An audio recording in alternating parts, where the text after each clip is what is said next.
Assalamualaikum warahmatullahi wabarakatuh. Halo Hai, ini Najid, mahasiswa pendidikan IPS UPI. semuanya. Pada video kali ini kita akan membahas Project Based Learning.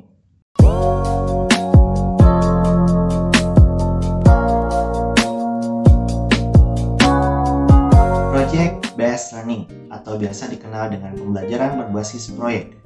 Apa sih Project Based Learning itu? Menurut Grant pada tahun 2002 mendefinisikan Project Based Learning ini adalah model pembelajaran yang berpusat pada peserta didik. Di sini, peserta didik dituntut untuk melakukan investigasi yang mendalam terhadap suatu topik. Di sisi lain juga, peserta didik secara konstruktif melakukan pendalaman pembelajaran dengan pendekatan berbasis riset terhadap permasalahan dan pertanyaan yang berbobot, nyata, dan relevan.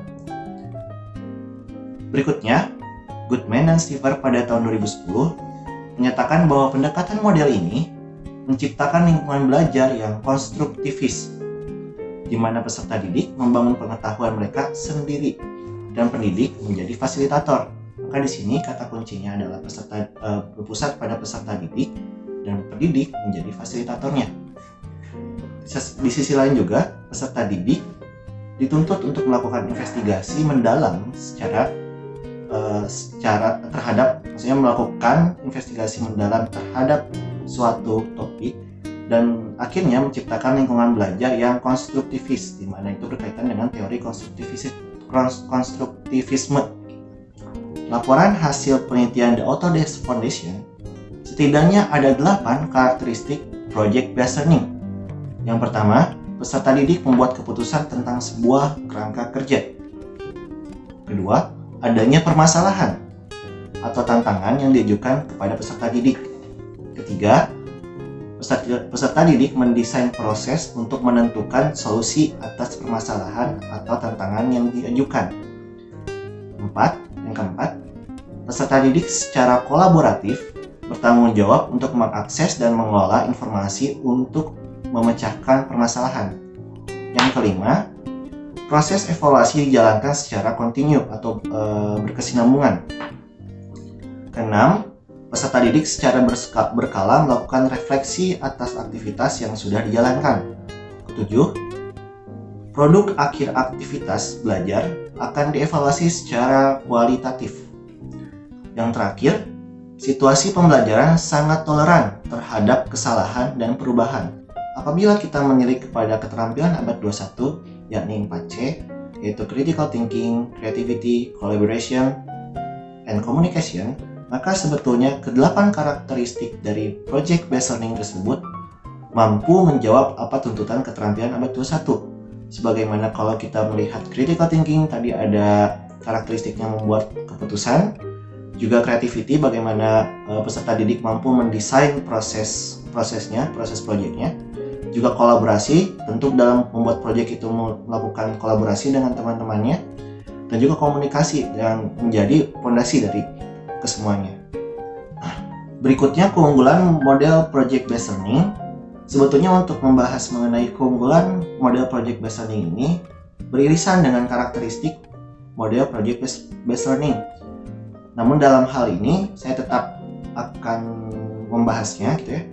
Dan dalam untuk keunggulan ini saya mengutip Kurniasih dalam Nur Fitriani pada tahun 2016, di mana beliau mengatakan bahwa setidaknya ada 10 keunggulan dari model Project Based Learning.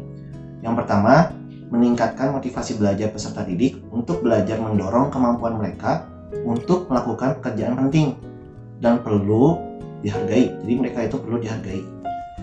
Kedua, meningkatkan kemampuan pemecahan masalah atau biasa juga dikenal dengan problem solving.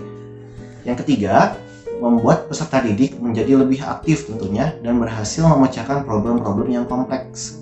Karena tadi dilatih kemampuan problem solvingnya, maka dia semakin mahir untuk melakukan memecahkan masalah-masalah yang makin lama makin rumit. 4. Meningkatkan kolaborasi maksudnya. 5. Mendorong peserta didik untuk mengembangkan dan mempraktikkan keterampilan komunikasi. 6. Meningkatkan keterampilan peserta didik dalam mengelola sumber. 7. memberikan pengalaman kepada peserta didik pembelajaran, dan praktik dalam mengorganisasi proyek dan membuat alokasi waktu dan sumber-sumber lain seperti perlengkapan untuk menyelesaikan tugas. 8. Menyediakan pengalaman belajar yang melibatkan peserta didik secara kompleks dan dirancang berkembang sesuai dunia nyata. 9. Melibatkan para peserta didik untuk belajar mengambil informasi dan menunjukkan pengetahuan yang dimiliki, kemudian diimplementasikan dengan dunia nyata. Yang ke-10, membuat suasana belajar menjadi menyenangkan sehingga peserta didik maupun pendidik menikmati proses pembelajaran. Berikutnya kita akan masuk ke tahapan-tahapan. Mengutip dari RAIS dalam Lestari pada tahun 2015, setidaknya ada 6 langkah untuk melakukan Project Based Learning atau PJBL. Yang pertama adalah start with the big question. Mulailah dengan suatu pertanyaan yang menantang atau pertanyaan yang besar. Yang kedua, design a plan for the project. Rencanakan desain projectnya. Yang ketiga, create a schedule. Menyusun jadwal. Keempat, monitor the student and the progress of the project. Mengawasi jalannya project. Ini yang dilakukan untuk fungsi dari pendidiknya yang tadi monitori. Kelima, assess the outcome. Penilaian terhadap produk yang dihasilkan. Terakhir, evaluate the experience. Evaluasi dari pengalaman yang telah dilakukannya. Nah, berikutnya saya akan membahas rinci satu persatu mengenai tahapan-tahapan dari Project Based Learning ini. Yang pertama adalah start with the big question. Pembelajaran dimulai dengan suatu pertanyaan yang mampu menstimulus peserta didik agar melakukan suatu aktivitas. Pertanyaan ini diambil hendaknya sesuai dengan realita dunia yang dimulai dengan sebuah investigasi mendalam. Jadi si pertanyaan ini muncul atas problem real dari dunia nyata. Yang kedua, design a plan for the project. Merencanakan desain proyek. Di sini untuk perencanaan desain proyeknya meliputi dengan aturan main, juga pemilihan aktivitasnya yang dapat mendukung dalam menjawab pertanyaan esensial dengan mengintegrasikan berbagai subjek yang mendukung serta menginformasikan alat dan bahan yang dapat dimanfaatkan untuk menyelesaikan proyek. Jadi di dalam poin kedua ini mendesain tuh apa aja merencanakan gitu. Jadi mendesain maksudnya merencanakan proyeknya gitu akan seperti apa, terus si aturan mainnya seperti apa gitu. Nanti pemilihan aktivitasnya apa saja yang harus dilakukan, alat-alat yang dibutuhkan apa, dan juga akan dimanfaatkan seperti apa. Tahapan yang ketiga adalah create a schedule atau menyusun jadwal. Dalam tahapan ini peserta didik diberikan waktu yang jelas, katakanlah 2 bulan atau 3 bulan untuk menyelesaikan proyeknya. Di sini juga peserta didik diberikan keleluasan untuk mengelola waktunya.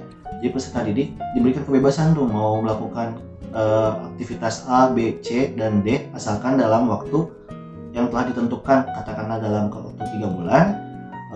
Biarkan peserta didik mampu mengelolanya untuk melakukan kegiatan A kapan, jam berapa lama, kegiatan B kapan, jam berapa, dan berapa lama, seperti itu.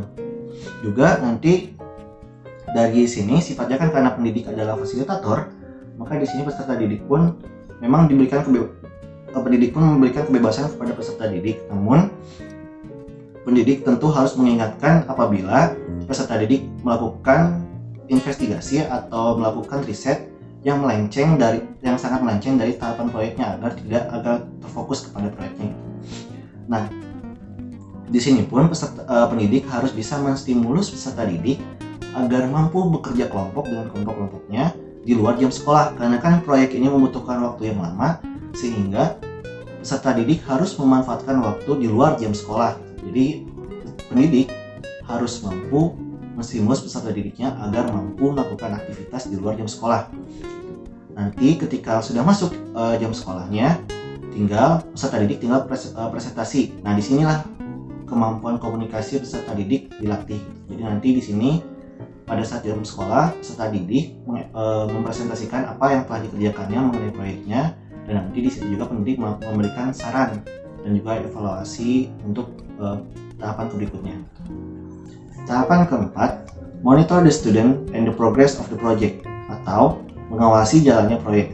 Di sini pendidik bertanggung jawab untuk memfasilitasi peserta didik selama menyelesaikan proyek. Di sini juga peserta didik itu sangat berperan sebagai mentor. Maka dari itu, peserta didik harus memberikan pengetahuan bagaimana bekerja dalam kelompok, bagaimana memberikan peran-peran terhadap masing-masing anggota kelompok tanpa mengesampingkan kepentingan kelompok. Nah, di sini titik beratnya bahwa pendidik berperan sebagai mentor. Berikutnya tahapan kelima. Pada tahapan kelima ini adalah assess the outcome atau penilaian terhadap produk yang dihasilkan. Di sini pendidik melakukan penilaian untuk mengukur ketercapaian standar. Jadi di sini pendidik berperan sebagai evaluator. Jadi mengevaluasi kemajuan dari masing-masing peserta didik. Dan di sini juga pendidik memberikan umpan balik atau feedback terhadap tingkat pemahaman masing-masing peserta didik. Nah, pada tahapan kelima ini dilakukan saat yang tadi presentasi tadi. Jadi ketika peserta didik secara berkelompok presentasi, maka nanti pendidik melakukan penilaian di situ untuk mengevaluasi dan juga menilai dan mengukur ketercapaian standar. Dan tahapan yang terakhir yakni keenam, evaluate the experience atau evaluasi. Nah, pada akhir proses pembelajaran ini, nanti pendidik dan peserta didik itu melakukan refleksi bersama gitu. Refleksi terhadap aktivitas proyek yang telah dihasilkan dan juga yang telah dilampaui bersama gitu. Nah, evaluasi ini dilakukan baik secara peserta didik secara personal maupun secara berkelompok gitu. Nah, pada tahapan ini peserta didik diminta mengungkapkan apa saja perasaan dan pengalamannya selama melakukan dan menyelesaikan proyeknya. Jadi di sini secara psikologis dan emosional akan dilakukan antara peserta didik dan juga pendidik. Sekian penjelasan singkat mengenai model pembelajaran berbasis proyek atau project based learning. Tonton terus video penjelasan model-model pembelajaran lainnya yang akan dijelaskan oleh teman-teman saya. Terima kasih telah mendengarkan, tetap semangat dan jaga kesehatan. Akhir kata, wassalamualaikum warahmatullahi wabarakatuh. Semangat!